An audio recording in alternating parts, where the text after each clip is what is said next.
अप्रैल 1 और सितंबर की आखिरी तारीख तक एनपीआर आपके घर पे आएगा। आपको कोई भी ऐसी चीज़ें उनको बतानी नहीं है जो वो फ़ोन पर लिख पाए। आपके नाम के साथ कोई आपको पूछे कि क्या ये आपका नाम है, आपको कहना है कि मुझे नहीं बताना आपको।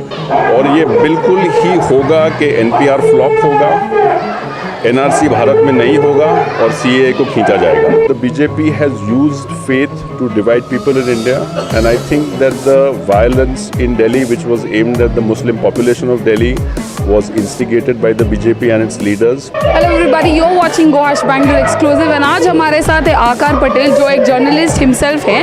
आइए उनसे पूछते हैं, सर आप देख सकते हैं कि देश की मीडिया की हालत क्या हो गई है एंड आप वो एक चंद जर्नलिस्ट में से हो जो सच को खबर रिपोर्ट करते हो। क्या आपको कभी लगता है कि आप पे कोई खतरा है ऐसा कुछ? नहीं, देखें, जो लोग इस धरने और इस मूवमेंट में शामिल है, जो चाहती है कि एनआरसी एनपीआर सीए इस देश में ना लागू हो, वो लोग काफ़ी समझदार हैं। एक दूसरी बात ये कि वो लोग जानते हैं जिस बुनियाद पर मीडिया बात कर रही है। ये कोई ऐसा धरना नहीं जहाँ पर लोग जो शामिल है वो नहीं जानते कि बुनियादी मुद्दे क्या है। तो हमें एक बात तक ये बहुत ठीक है कि भारत का मीडिया एक सरकारी मीडिया भी है, एक गोदी मीडिया भी है। हमें इन लोगों को नज़रअंदाज करना चाहिए।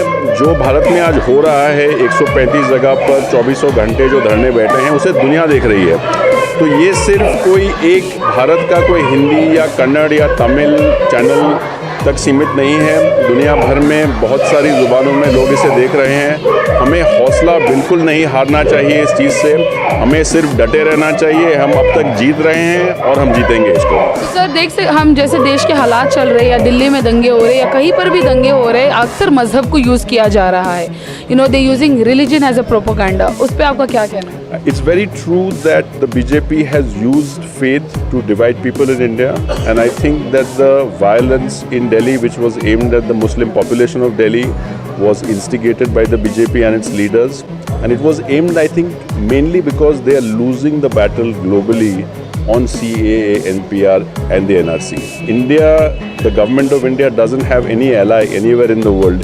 Even the United Nations Human Rights wants to make sure that it intervenes. The High Commissioner for Human Rights wants to intervene in the Supreme Court of India because the world sees that what is happening to the Muslims of India is not just. So, sir, like you said, अभी जब आपने बोला internal matter है, UN wants to intervene on this, but जब भी इस बार भी जब UN इंटरवीन करना चाहा तो अक्सर कश्मीर के जब मुद्दे पे उन्होंने इंटरवीन किया, सरकार ने ये कह दिया कि वो एक इंटरनल मैटर है, वो खुद रिजॉल्व करेंगे और कम से कम 8 महीने हो गए उसको रिजॉल्व करने नहीं हुआ। अभी भी इस ये की टाइम पे भी जब उन्होंने सुप्रीम कोर्ट को मूव करने की कोशिश की तभी सरकार ने बोला कि ये इंटरनल मैटर है।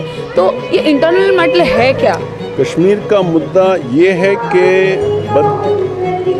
बदकिस्मती से कश्मीर के बाहर जो मानवाधिकार, जो हकूक़ इंसानियत के उल्लंघन वहाँ पर हो रहे थे, उनमें कश्मीर के जो बाहर के जो भारतीय हैं उन लोगों ने उसको सपोर्ट नहीं किया। ये दुख की बात है। आज ऐसा नहीं है। आज भारत के सारे सूबों में, बंगाल से लेकर गुजरात तक, दिल्ली से लेकर तमिलनाडु तक, केरल तक लोग बैठे हैं, खड़े हुए हैं इन 3 कवानीनों के ख़िलाफ़। ये वो वजह है कि दुनिया भर से लोग देख रहे हैं कि जो भारत में हो रहा है वो भारत के लोगों को ही मंजूर नहीं है। ये बात सही है कि पिछले 60-65 साल तक UN में ख़ास तौर पर कश्मीरियों पे जो फोकस होना था वो नहीं हुआ। कुछ हद तक इसकी ज़िम्मेवारी हमारी भी है कि हम लोगों ने कश्मीरियों के दुखों को ठीक से नहीं समझा। आज ऐसा वक्त नहीं है।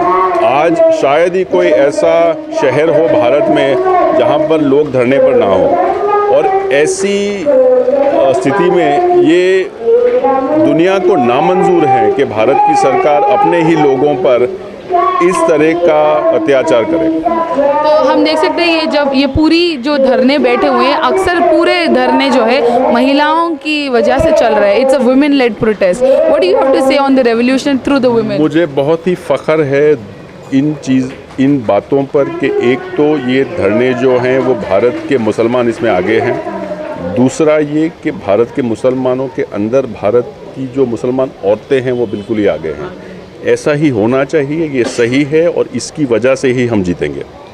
Any last message that you would want to convey to the women and the youth that's watching? अप्रैल 1 और सितंबर की आखिरी तारीख तक NPR आपके घर पे आएगा। अगर आप चाहते हैं कि इसका बहिष्कार हो, इसका बॉयकॉट हो, आपको कोई भी ऐसी चीज़ें उनको बतानी नहीं है जो वो फ़ोन पर लिख पाएँ। आपको ना तो कोई चीज़ के साथ इनकार करना है, ना तो कोई चीज़ के साथ आपको इकरार करना है, हाँ या ना नहीं कहना है। आपके नाम के साथ कोई आपको पूछे कि क्या ये आपका नाम है, आपको कहना है कि मुझे नहीं बताना। आपको फॉर्म को बिल्कुल खाली रखना है आपकी ओर से, और ये बिल्कुल ही होगा कि NPR फ्लॉप होगा, NRC भारत में नहीं होगा और CAA को खींचा जाएगा। Thank you so much, sir.